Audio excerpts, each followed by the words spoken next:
আবার মানুষের শরীরেও চাপবে একটু ঘিরে দিয়ে একটু বাতাস হয় শুধু বসে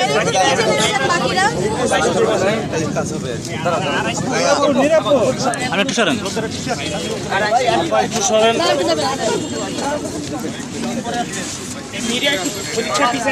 রাশেদ ভাই থেকে ফিরে বসেন।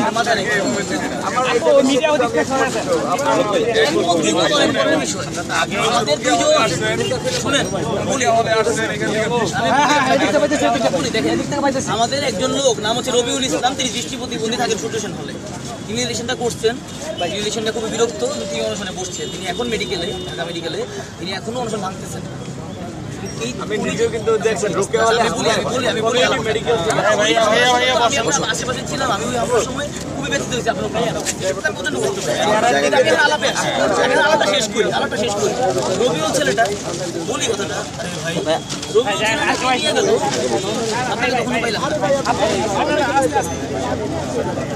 আমি আলাপ শেষ করি। রাশেদ ভাই একটু পিছনে তো রাশেদ ভাই আপনি আসলেন না, 3 দিন গেল আসছেন তো ভালো লাগছে। আক্তার জুনিয়র নাম বসুন ভাই বসুন আসুন ভাই ওমর মামুন করে একটা জায়গা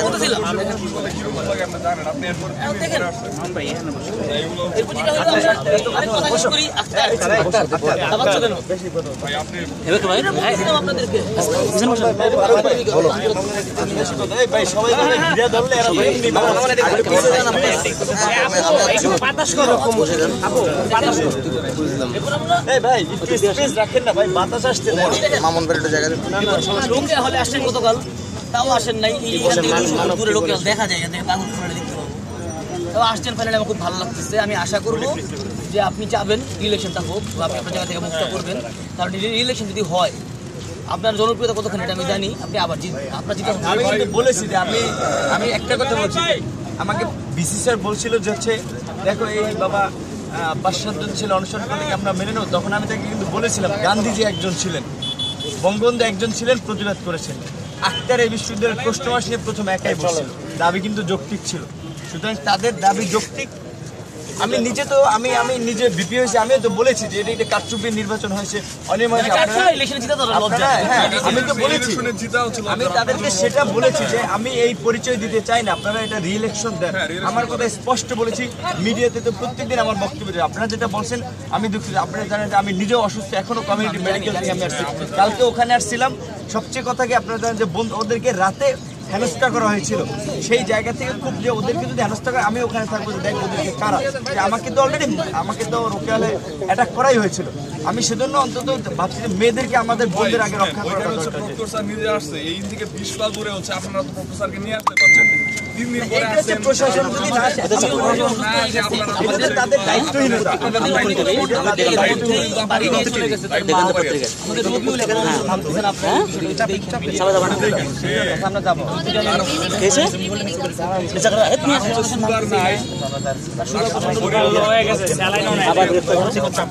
এখন এই অবস্থায় আর কি আপনার স্যার ফুটর স্যার কেউ আসে নাই, নট এ সিঙ্গেল ওয়ান টিচারও আসে নাই, কেউ আসে নাই। তারা দাবি করছে কে বলছে এখানে আসে না, একজন আসে। এটাই তো বলতেছিলাম নূর ভাই, আমি আপনাদের ভাই। আর শুনেন ওই দিনকেও লিটন দাদের সবাইকে নিয়ে আমি কিন্তু স্যারকে বলছি স্যার আমি পুনর্নির্বাচন চাই। আমাকে ভোট দিয়েছে, আবার পুনর্নির্বাচনে আমি বেশি ভোট পাবেন। আর যদি যারা জিতেছে অন্যরাও, তারা যদি মনে করে তাদেরকে ছাত্ররা ভোট দিয়ে নির্বাচিত হয়েছে, যেহেতু পুনর্নির্বাচন তাদের সমস্যা থাকে হচ্ছে প্রথম বছরে পুনর্নির্বাচন দিলে তাদের ভয় কেন? তাদের ভয় থাকে, সে হচ্ছে সদস্য পদে জয়লাভ করেছে, তারপরেও সে বলছে যে না একটু পরে আসবে এখানে, মানি না, আমি আমার মানি না, আমি আবার ইলেকশন চাই। তো আমরা আশা করব ফার্স্ট ইয়ারের একটা মেয়ে যে হচ্ছে এই সাহসটা দেখাইতে পারছে, নূর ভাই এটা পারবে। ভাই আমি তো অলরেডি বলেছি, আমি এটা আপনারা বলতে পারবেন না।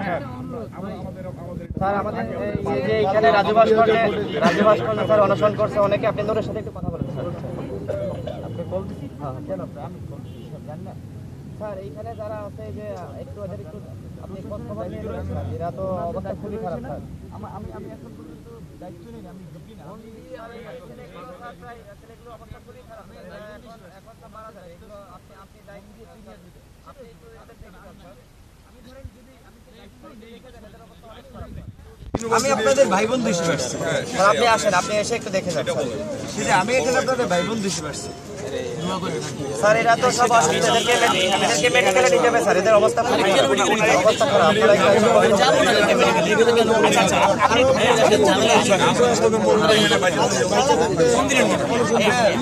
আপনারা ওরা দেখছেন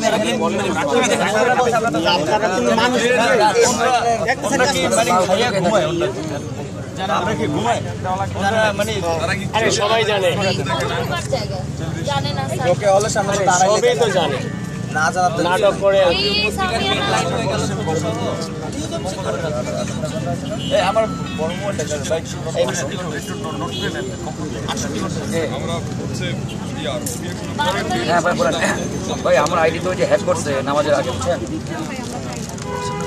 আমার ফেসবুক আইডিটা ওই হ্যাক করছে নামাজের আগে এখন আমি নামাজ পড়ে ওই পাশে যাও।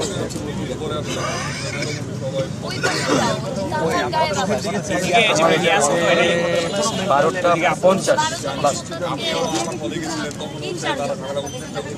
বুঝি নাই হ্যাঁ একটার দিকে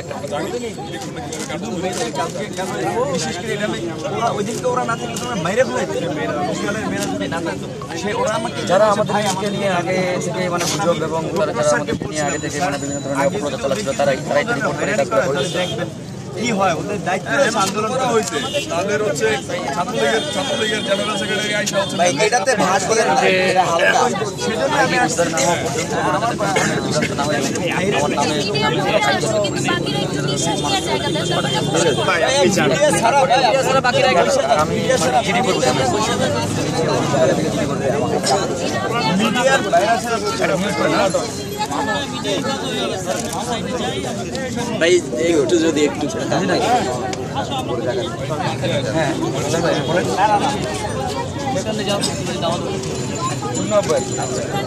আমি এটাই বলছি যে আমার উপরে যদি আসতে থাকেন আমি সেটাই বলছি আমি যেমন থাকি আমি সেটাই বলবো যে এইটাকে নির্বাচন হয়তো ঢাকার সাহায্যে কলমকে নির্মাণ করে দেওয়া হয়েছে আপনি যদি আমাদেরকে ডেকে দিয়ে সম্মান পেতে দেন তাহলে আপনি এই কলঙ্ক মোচনের জন্য রিইলেকশন দেন আমার দাবি এটা। আমি তো যেতে হবে নাকি আপনার সাথে কথা না বললে তো আমি বুঝতে পারবো না। আমি তো এটাই চাই আপনি ওদের আমার মতো বলছেন, স্টেটমেন্ট আমরা তো এটাই আস্থা হবে রাখতে চাই আপনার উপর। আমি এটা বলছি না, আমার স্টেটমেন্ট এটাই হবে আপনি তো আমাকে বলবেন যে কী কথা হয়েছে আমার স্টেটমেন্ট এটাই হবে।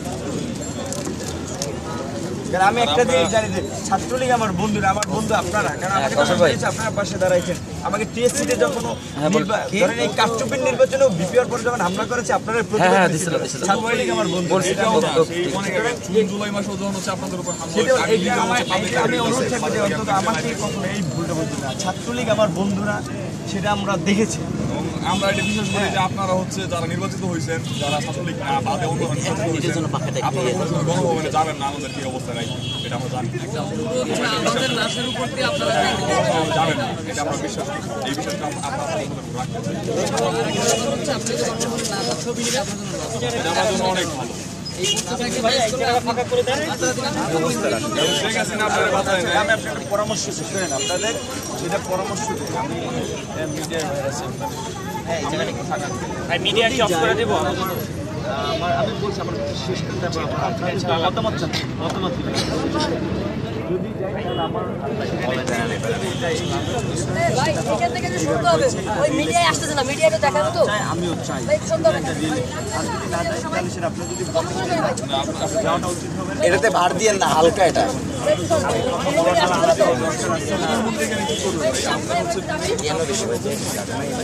একটা জিনিস তো জানেন ওখানে গিয়ে স্যার প্রশাসন ঠিক করবে না এই জায়গাটা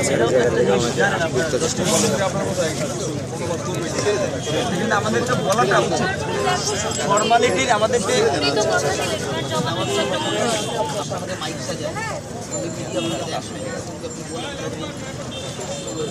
সেই জন্য বলছি ওইটা আমাকে যে নূরকে ভিপি হিসেবে মানে পরিচয় চিনবে মানুষ মায়ের খেয়ে দেয় ছাত্রলীগের এই ঢাকা বিশ্বের রক্তাক্ত প্রধানমন্ত্রী চেনে ভিপি হিসেবে নূরকে চেনালে নতুন করে কিছু নাই আর ওইটাও ডিজার্ভ করিও না আমি যে আমার ভিপি সেটাই বলছি যে আমি চাই যে আমার ভাই বন্ধু যাদের সাপোর্ট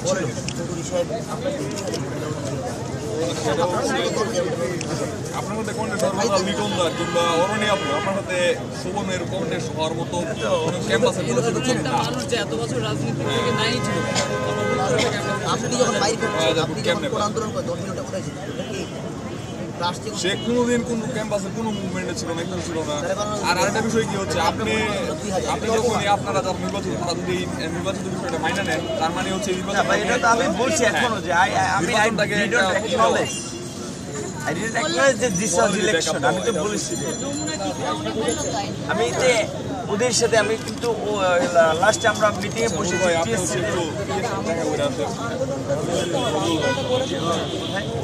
মেডিকেল ডিএমসিতে না আমাদের মেডিকেল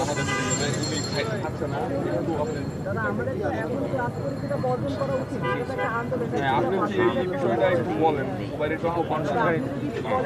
কারণ এইভাবে যারা একসাথে যারা বর্জন করেছে যে প্যানেল, তারপরে মানে আপডেট কি এখন আমি একটা কথা বলছি, রিয়েল কথা বলতে যে ভাই মানব ভাই, আপনারা যদি চান আপনাদের সেটা ডেডিকেশন নিয়ে থাকতে হবে, আমি আপনাদের সাথে আছি।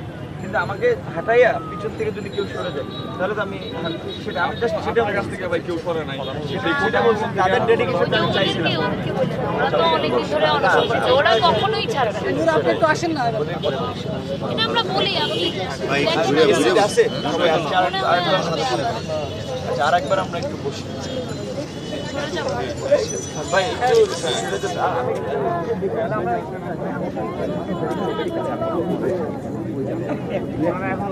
ভাই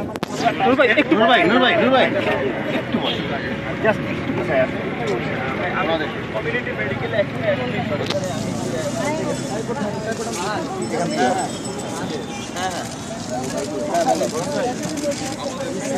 ভাইগুলো দেখা যায় অন্বেষণ হয়ে গেছে।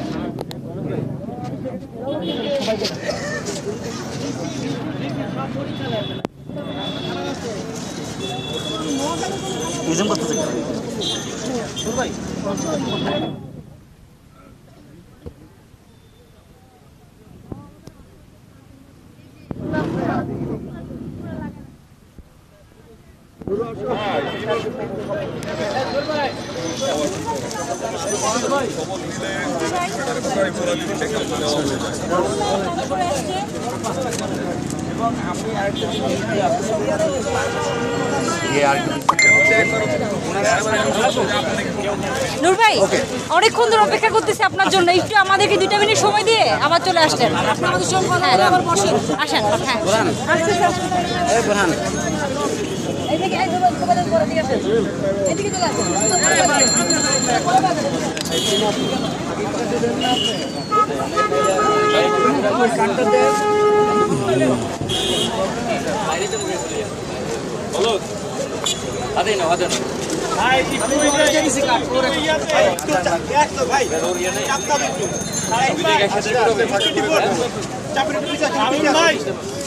সামনে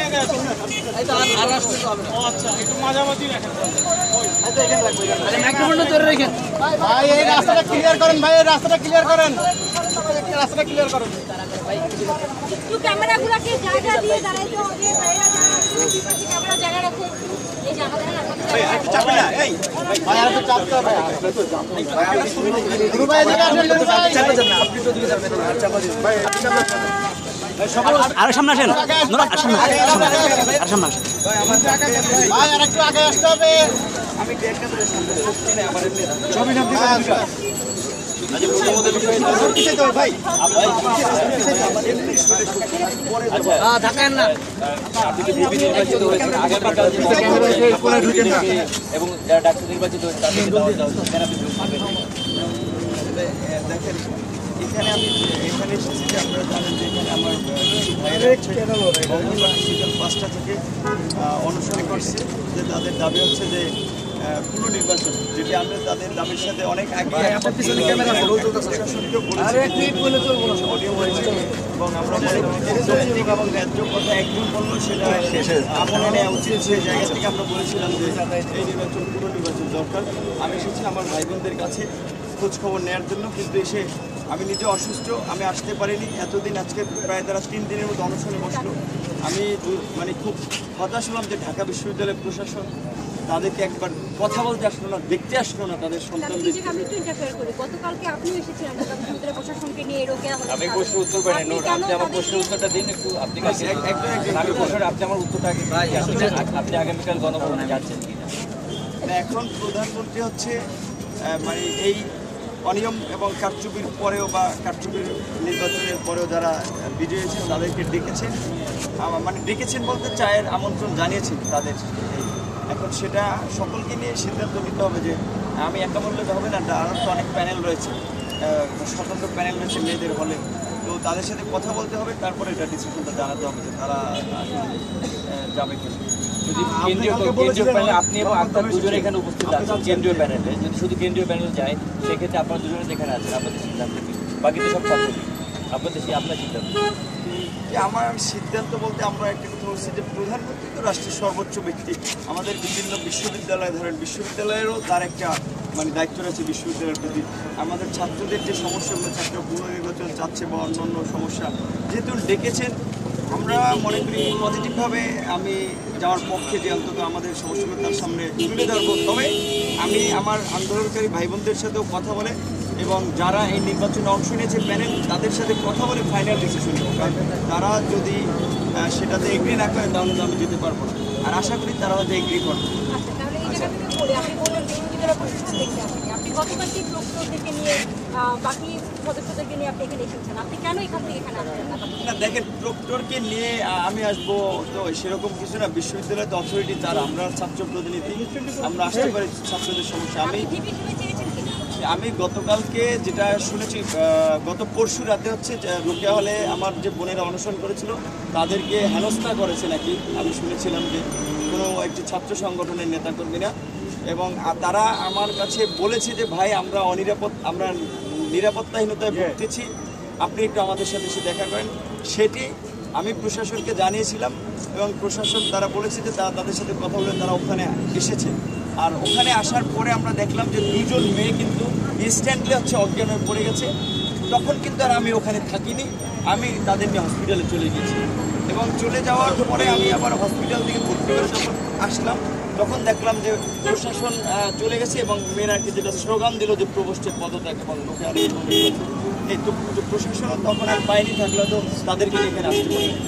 আচ্ছা, আপনার কাছে আমাদের একটা জানার বিষয় যে সাধারণ ছাত্রছাত্রী আপনাকে নেতা হিসেবে নিলে আপনি সাধারণ ছাত্রছাত্রী, এর মধ্যে যদি কোনো রাজনৈতিক সংগঠন বা সরকার দলীয় সংগঠন থেকে আপনাকে ডাকা হয়, যে কোনোভাবে তাদের সাথে যাওয়ার জন্য ডাকা হয়, আপনি যাবেন কিনা বা আপনি এককভাবে থাকছেন কিনা সাধারণ ছাত্রীদের পক্ষে? এটা প্রশ্নই ওঠে না। আমি আগে বলেছি যে আমাকে নিয়ে আসলে কিছু বিভ্রান্তি তৈরি করা হচ্ছে, বিশেষ করে সাধারণ শিক্ষার্থীদেরকেও বিভ্রান্ত করার জন্য এবং আমার ইমেজ ক্ষুণ্ণ করার জন্য। আমি বলেছি যে আমি আগে ছাত্রলীগের রাজনীতির সাথে সম্পৃক্ত ছিলাম, এখন আমি বাংলাদেশ ছাত্রলীগের কোনো ধরনের রাজনীতির সাথে সম্পৃক্ত নই এবং আমি বাংলাদেশ সাধারণ ছাত্র অধিকার সংরক্ষণ পরিষদের যুগ্ম আহ্বায়ক এবং এই পরিষদের পক্ষ থেকে আমি ডাকসু নির্বাচনে পদে নির্বাচন করেছি। সুতরাং এখানে কোনো বিভ্রান্তির প্রশ্ন নেই।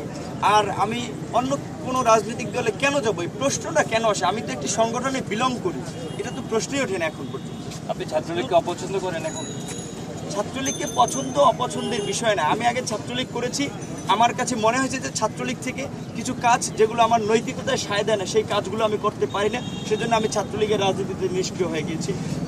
আমি মাস্টার্সের প্রথম বর্ষ থেকে আবার যখন কোটা সংস্কার আন্দোলনের মধ্যে সারা দেশের শিক্ষার্থীদের একটি যৌক্তিক আন্দোলন বিষয়টা সামনে এসেছে, আমি নৈতিকতার জায়গা থেকে নেতৃত্ব দিয়েছি।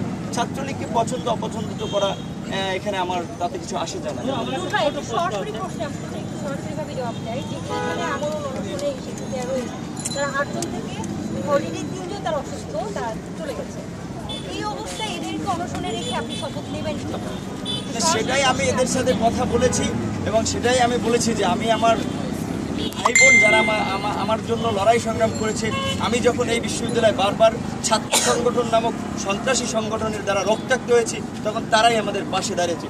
সুতরাং তাদের অমতে আমি কখনোই কোনো অনুষ্ঠান বা কিংবা কারোর সাথে দেখা করতে যাব না। তারা যদি বলে সার্বিক পরিস্থিতিতে আমাকে যাওয়ার জন্য আমি যাব, না বললে না। কালকে গণভবনে যাওয়ার ব্যাপারে আমি একটু জানতে চাচ্ছি, সেটা হচ্ছে একদিকে প্রধানমন্ত্রী আহ্বান, অন্যদিকে লোকে হলে ছাত্রীরা তাদের এখনও দাবি দেওয়া পূরণ হয় নাই, এখানেও ছেলেমেয়েরা অনশন করছে। এই যে সিদ্ধান্ত নেওয়া চ্যালেঞ্জিং এবং সেটা চ্যালেঞ্জিং না, এখানে আমি বলেছি যে আমার সিদ্ধান্ত নিব হচ্ছে আমার ভাই বোনদের সাথে আলোচনা করে, তারা যেটা বলবে আমি সেটা করব। সেই জায়গা থেকে এটা খুব চ্যালেঞ্জিংয়ের বিষয় না, কারণ রোকেয়ালের আমার বোনরা কালকে আমি যখন মনে করেছি যে বিশ্ববিদ্যালয়ের প্রশাসন তাদেরকে নিরাপত্তা দিতে নাও পারতে পারে, যারা 24 ঘন্টার আলটিমেটাম দিয়েছে প্রবোস্টের পদত্যাগ সহ আরও কয়েকটি দাবিতে, তাদের আলটিমেটামের পরে পরবর্তীতে তাদের কর্মসূচি থাকবে। আমার বোনেরা ঘরে ফিরে গিয়েছে। আবার আমার ভাইদের সাথে আমরা কথা বলে যেভাবে সুন্দরভাবে হয়, আমরা পুনর্নির্বাচন যে দাবি রয়েছে বা তাদের অন্যান্য যে দাবি রয়েছে সেগুলো কিভাবে আমরা সফল করব সেটা তাদের সাথে বসে সিদ্ধান্ত